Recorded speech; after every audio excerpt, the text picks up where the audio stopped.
wabarakatuh. Selamat siang, selamat berjumpa kembali dalam podcast Opik, Opini Kampus. Nah, podcast Opik ini selalu membahas isu-isu di bidang pendidikan dan kehidupan kampus. Podcast kali ini kita mendatangkan narasumber spesial nih. Kita kenalan dulu ya dengan narasumbernya. Selamat siang Ibu. Selamat siang, Bu.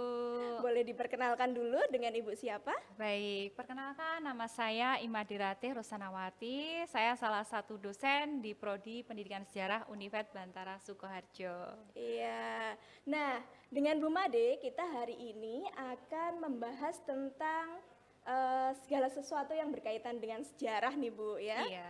Kan kalau di sejarah itu ya Bu ya, itu kan ada istilah itu jas merah ya Bu. Iya. Jangan sekali-sekali meninggalkan Melupakan sejarah. sejarah. Nah, Oke. kalau kita berbicara tentang sejarah nih Bu, image-nya sejarah itu kan kita kayak mengenang kejadian masa lampau nih. Ya. Apakah sejarah itu hanya sebatas itu sih Bu? Baik, begini ya Ibu ya. Jadi kalau kita mempelajari sejarah, itu bukan berarti kita itu hanya berfokus pada masa lalu saja Ibu.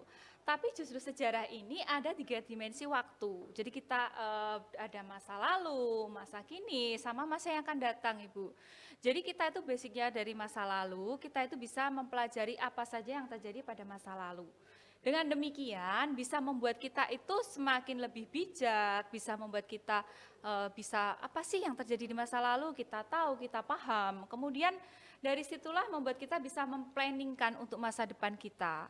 Karena tentu saja banyak kejadian-kejadian atau peristiwa yang terjadi di masa lalu itu membuat seseorang itu bisa termotivasi, membuat seseorang itu menjadi berpikir lebih luas, kemudian membuat kita itu seolah-olah selalu mengenang kejayaan masa lalu, Ibu.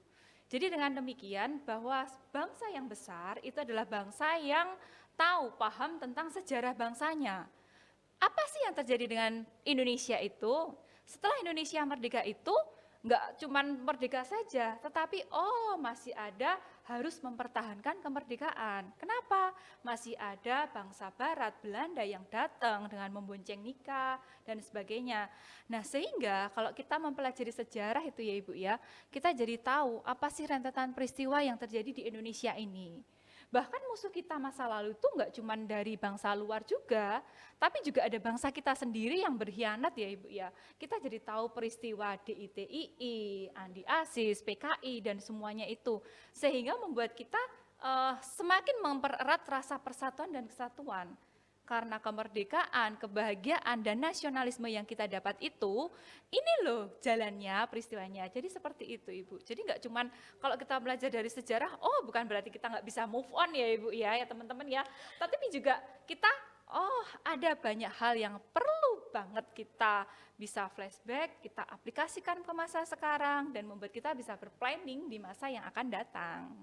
Nah, itu tadi berarti sejarah tidak hanya terbatas pada kita cuman belajar tentang masa Ibu, lalu ya, Bu. iya. Nah, tapi kan kalau kita ini, Bu, biasanya sejarah itu kan identik dengan kita menghafal ya, Bu ya. Iya. Menghafal tahun, kejadian, peristiwa, Iya. tokoh. Nah, itu gimana, Bu? Biar kita belajar sejarah itu kita jadi senang gitu untuk Iya, Ibu. menghafal. Iya, memang mungkin di image-nya beberapa orang, teman, mahasiswa ataupun juga siswa SMA, sejarah itu menghafal gitu ya, Bu ya. Iya. Kalau mungkin pelajaran eksak itu simpel bukunya, tapi kalau sejarah bisa segini tebel karena memang harus dihafal dan sebagainya. Sebenarnya kalau kita belajar sejarah itu nggak cuma menghafal, Ibu. Jadi lebih kita ke pemahaman gitu. Jadi ketika kita memahami suatu peristiwa, kemudian kita nggak perlu menghafalkan tahun, kemudian menghafalkan kepastinya kejadian itu ya Ibu ya. Tapi lebih dari itu Bu, kita harus memahami suatu peristiwa itu secara menyeluruh. Apa sih yang terjadi di tahun ini gitu kan ya. Kemudian dengan kita mempelajari sejarah itu ya teman-teman, seolah-olah membawa kita itu traveling ke masa lalu Ibu.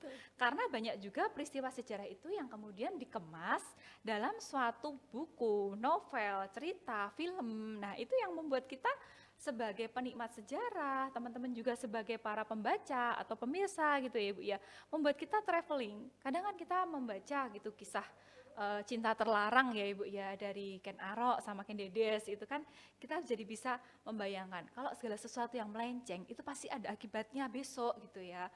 Kemudian Dengan kita membaca atau melihat suatu peristiwa sejarah yang dikemas dalam sejarah sebagai seni itu, nah itu membuat kita membayangkan apa sih yang terjadi pada masa lalu gitu ya.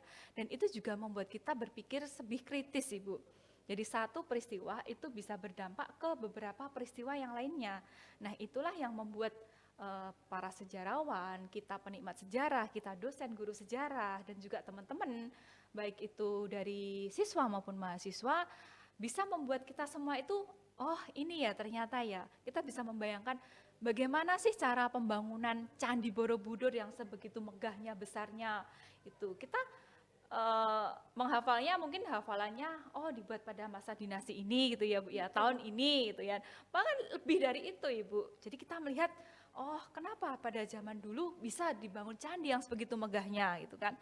Oh berarti di situ teknologinya sudah maju, belum ada semen tapi sudah bisa merekatkan batu, belum ada tenaga ahli besar, belum ada alat untuk ngangkat berat itu ya.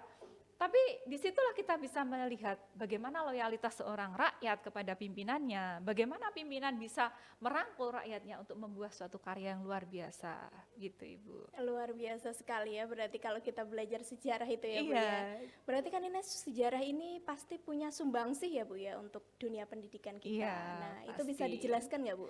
Baik, jadi memang sumbangsihnya sejarah dalam ilmu pengetahuan, apalagi di generasi Z, era industri 4.0 itu banyak juga itu Bu.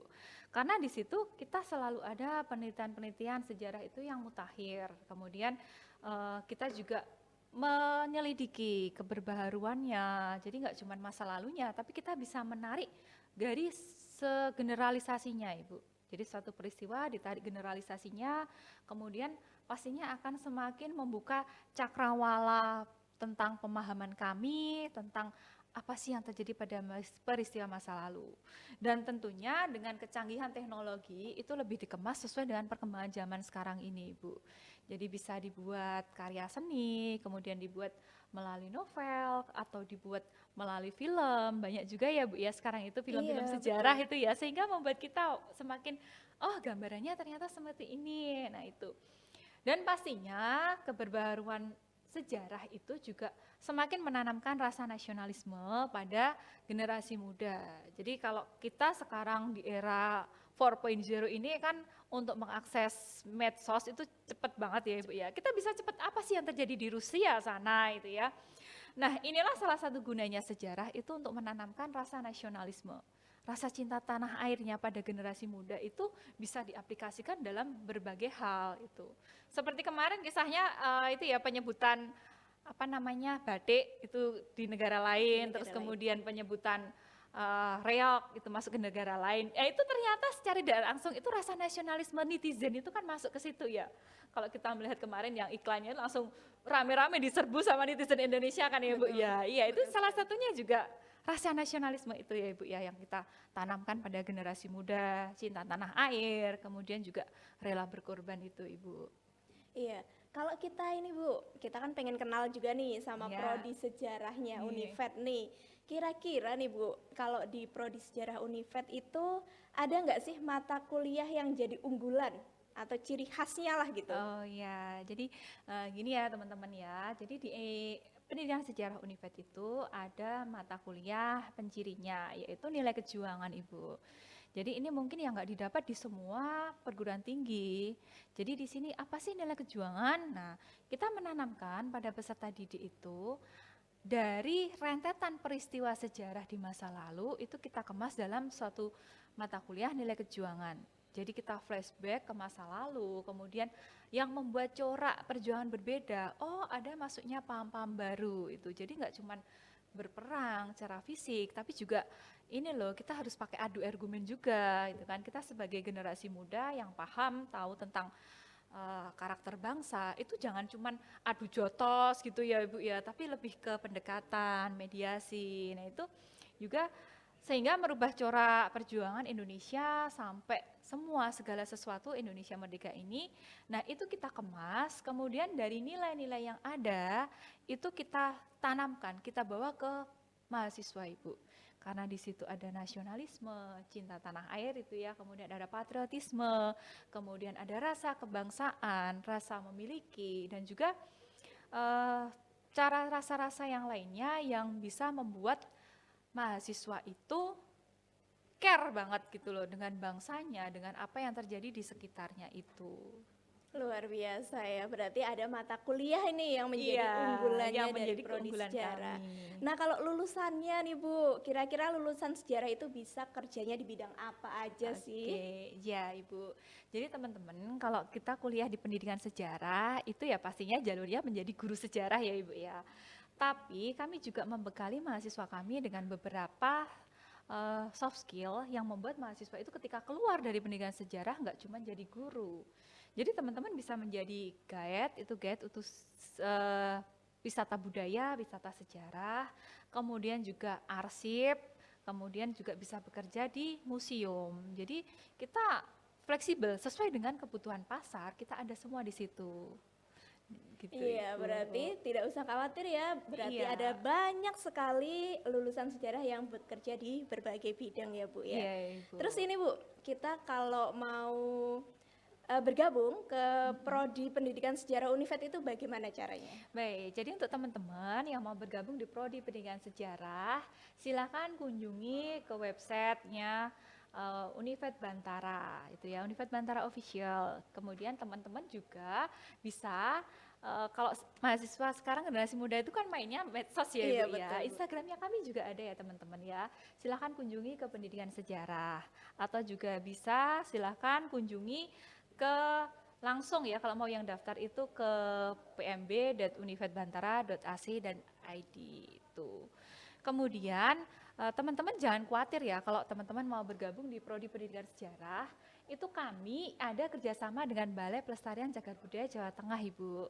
Nah di sini di kampus arena kampus Univet Bantara ini ada rumah arca, itu adalah bagian kerjasama kami dengan Balai Pelestarian Cagar Budaya.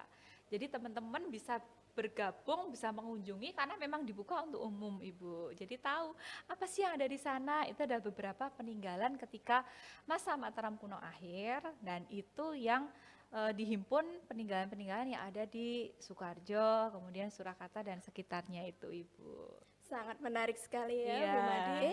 Terima kasih ya Bu Made untuk hari ini sudah menjadi narasumber di podcast Opik. Terima Nah, kasih sebelum juga kita akhiri nih Ibu. Bu, kita ada yel-yel khusus ya. Oh iya, iya, Kita iya. yel-yel itu nanti FKIP Univet mantep masih gitu ya Bu Iya. ya. Boleh ya saya dibantu ya? Ya, boleh Ibu. Oke, terima kasih atas kesediaannya melihat podcast kali ini. Sampai bertemu di podcast selanjutnya. FKIP Univet, mantep